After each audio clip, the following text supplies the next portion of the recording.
Kaixo eta ongi etorri magazinera. Gaur abuztuaren bigarren eguna da, ikusiko dugu aktualitateak ze kontu ze berri ekarri dizkigun eta pasako gara betiko edukiak ikustera. Lehenik eta behin, efemerideak. Abuztuaren 2 zen ere, baina 1819an, Leonardo da Vinci, italiar pizkundeko arkitekto, musikari, asmatzaile, ingeniari, eskultore eta margolaria zena hil zen. 1808ko abuztuaren 2an, Napoleonen armadaren aurkako altxamendua izan zen Madrilen, Espainiako independentzia gerra piztuz. Eta 1984an, Kongreso Nazional Afrikano Nelson Mandelaren alderdiak izugarrizko arrakasta izan zuen apartheid ondorengo lehen hauteskunde demokratikoetan. Eta 2011ko abuztuaren 2an, Osama Bin Laden hil zuten. Ikus ditzagun gaurko egunkarien azalak. Diario de Notiziasekin hasiko gara, lerroburu nagusian, estatuko goi sekretuak ezagutzeko 50 urte beharko dira PSOEk defendatzen duen legearekin. Lege proiektuak ez ditu gobernuko bazkideak konbentzitzen, ezta inbestidurakoak ere.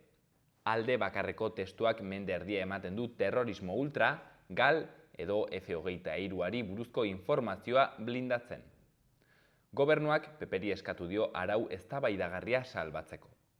Argazkian berriz, Ukrainako Razoni itsasontzia portutik irteten ageri da, zereala duen lehen ontzia. 26.000 tona harto eramaten ditu Libanora. Eta beste berri batzuetan, Nafarroako kontseiluak Imarkoain lantegiko kontratuak bermatzen ditu. Navarra Sumari erantzun dio ingurumen zentroa legearekin bat datorrela. Eta Seat Volkswagenek 167 milioi jaso ditu auto elektrikoak egiteko laguntzetan. Azkenik, 1700 disuasio aparkaleku Iruñean. Diario de Navarraren kasuan, lerroburu nagusian, Itoizko urak uda salbatzen du Iruñean eta eskualdean. Eskariaren 42,8 erantzuten dio Itoizek oraintxe bertan. Argazkian berriz, Valeria Xumakova, Iruñako Ultzama tabernako zerbitzaria, dendako aire girotua urrutiko agintearekin kontrolatzen ageri da. Eta izenburuan, aire girotua 27 gradutan. Gobernu zentralak atzo hartu zuen datozen hilabeteetan energia urrezteko neurri sorta. Nafarroko denda eta tabernek iritzi ezberdinekin jaso dituzte neurri berriak. Eta beste berri batean ere, Volkswagenek eta Seatek 167 milioi jasoko dituzte autoelektrikoentzat. Gara egunkariko lerroburuan, Galeko isa ez da 2028 baino lehen jakingo legearen arabera. Nazioarteko estandar aurreratuenen aurka, Espainiako ministroen kontseiluak atzo onartu zuen frankismo osteko sekretuei buruzko lehen legearen proiektuak 50 urte ezartzen dituela eta beste 15 urte luza daitezkeela, sekretu goren gisa sailkatutako kasuak desklasifikatzeko. Argazkian, Odesako portutik irteten lehen ontzi zereal ukrainiarra. Eta beste berri batzuetan, Donostian protokoloa eguneratzen da eta terrorismo sexuala aipatzen da. Eta txostenak Zubietaz ohartarazten dute. Berria egunkarian, estatuko sekretu nagusiak 50 urtez gordetzeko asmoa du Espainiako gobernuak. Informazio klasifikatuen lege aurreproiektuak tramiterako onartu du ministroen kontseiluak. Frankismo berantiarrari eta gerra zikinari buruzko informazioa beste 2 hamarkadatan ezkutatu ahalko litzateke. Baita ere, zerealez betetako lehen ontzia itsasoratu du Ukrainak. Razoni itsasontzia 26.000 tonako kargamenduarekin atera da Odesatik Libanorantz. Ukrainak, Errusiak, Turkiak eta Nazio Batuen erakundeak akordio egin eta 10 egunera. Errusiak 5 hilabetez blokeatu ditu portuak. Ziztada kasuetarako irizpideak beste berri batean, gehitu ditu Jaurlaritzak eraso matxisten aurkako planean. Bukatzeko Euskal Herria Irratia, berri nagusian, Iratxe Alvarez mugimendu feministako kidearen hitzak. Festa giroko ziztadak ez dira broma bat, emakumeon kontrako indarkeria baizik. Iruña herriko mugimendu feministako kideak argi du festaguneetatik kanporatu nahi gaituzte eta horretarako mehatxuak, erasoak eta izua erabiltzen dute. Zalantza asko daude uda honetan edatu diren ziztaden inguruan, baina Iratxe Alvarezek esan bezala ezin dira gustu txarreko txantxatzat hartu, emakumeen kontrako enegarren erasoa direlako. Beste berri batean, tenperaturak 2–3 gradu altuagoak izan dira batez bertze Nafarroan uztailean. Eta azken berri batean, Nafarroako kontseiluak arrazoia eman dio Iruña herriko mankomunitateari Imarkoaingo plantaren inguruan.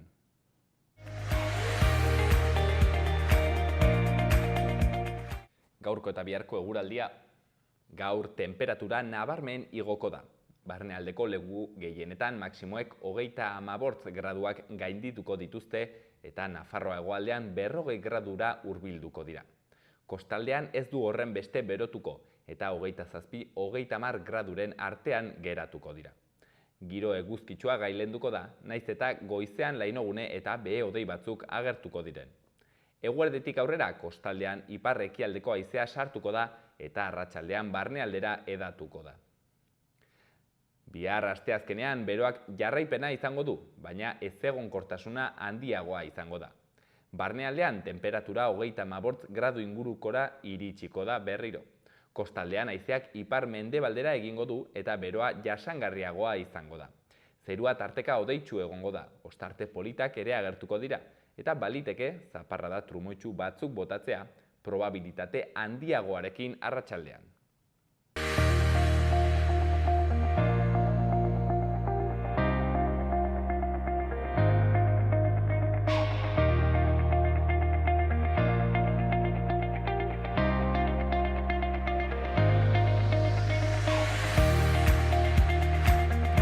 Ikur ditzagun Iruña herriko udaletako albisteak. Berrio Beitin udalak kontzejuarekin lankidetzan udako antzerki zikloaren programazioa aurkezten du, arte eszenikoak zendeako herrietara hurbiltzea helburu duena, herriko jaiekin bat eginez. Publiko guztiarentzako ikuskizunak dira, non barreak, umore ona eta kalitate handiko artistak eta obrak ez diren faltako. Lehen ikuskizuna abuztuaren 8ean, Ke buen dia izeneko antzerkiarekin. Kontsultatu programazio osoa webgunean. Eta horretaz aparte, udako kultura agenda ere eskuragarri dago webgunean. Baitare, ez ahaztu abuztuaren 4tik 7 Larragatako jaiak. Burladan 2021-22 ikasturtean egindako ikastaroen bekak, irailaren 30 arte eskatu ahalko dira erregistro elektronikoan, Burlatako egoitza elektronikoan edo aurrez aurre udaleko herritarrendako arreta bulegoan. Bekak jasotzeko baldintzak dira, batetik 16 urtetik gorakoak izatea eta Burladako erroldan inskribatuta egotea eta bestetik ikastaroan gutxienez 180ko asistentzia egiaztatzea. Eta horretaz aparte, 15. Burlata Blues jaialdia abuztuaren 4tik hortzeguna 7 igandea izanen da. Lehenik eta behin, Ale and the Hops musika beltzeko boskotearekin hasiko da. 8etan izanen da, eta gero 11etan Vanessa Collier musikari texasarra egonen da.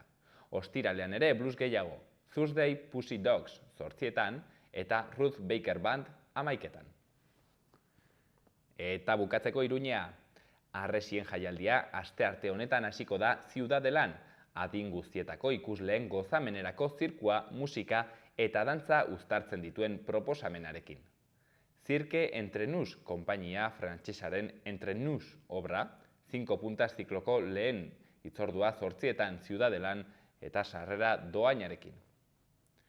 Horretaz aparte eta artearekin jarraituz, Zinema Gauak zikloaren baitan 20 film proiektatuko dira aire zabalean hiriko 10 auzoetan, abuztuaren 1tik 29 bitartean, astelehenetik ostiralera 10etan doako sarrerarekin.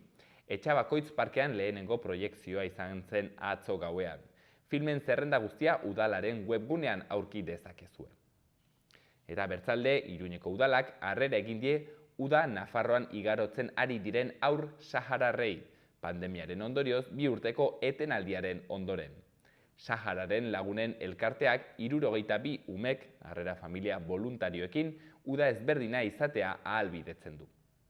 Azkenik, urte amaierarako hiriko 5 disuasio aparkaleku lehenengo 24 orduetan doan aparkatzeko formulara egokitzeko kontratuak esleitu dira.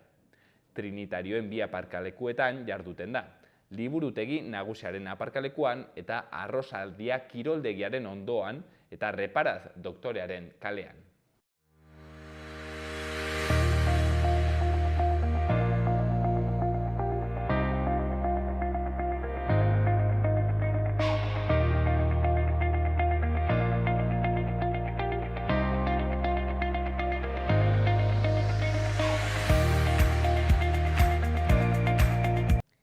Hauek izan dire berriak, hau izan da gaur kontatzeko genuena hemen magazinean, bukatu baino lehen, artearen ibilbidearen irudi batzuekin utziko zaituztegu, eta bihar ere asteazkenean hemen egonen gara beti bezala.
Gobierno de Navarra. Nafarroako Gobernua.